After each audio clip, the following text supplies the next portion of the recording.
ક્ષત્રિય ઠાકોર રાજપૂત અસ્મિતા સમારોહ સમિતિનો કાર્યક્રમ, જેમાં આંકલાવના ધારાસભ્ય અને વિપક્ષના નેતા અમિત ચાવડાનું મહત્વપૂર્ણ નિવેદન સામે આવ્યું છે. અમિત ચાવડાએ ગુજરાતની 26માંથી 12 લોકસભા બેઠક પર જીતનો આશાવાદ વ્યક્ત કર્યો છે. વર્ષ 2004માં હતું તેવું જોવા મળશે પરિણામ, આ દાવો કર્યો છે અમિત ચાવડાએ. કોંગ્રેસના ઉમેદવારોની બીજી યાદી 20 માર્ચે જાહેર થશે તેવું પણ તેમણે કહ્યું છે. આણંદ લોકસભાની બેઠક કોંગ્રેસ જ જીતશે તેવો વિશ્વાસ તેમણે વ્યક્ત કર્યો હતો.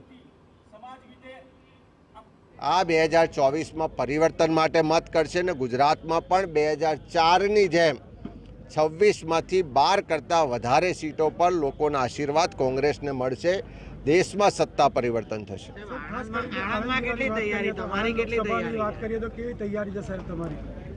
જેમ આખા ગુજરાતને દેશના લોકો પરિવર્તન ઝંખી રહ્યા છે, એમ આણંદના લોકો પણ પરિવર્તન ઝંખી રહ્યા છે. ગાંધીનગરમાં ભાજપમાં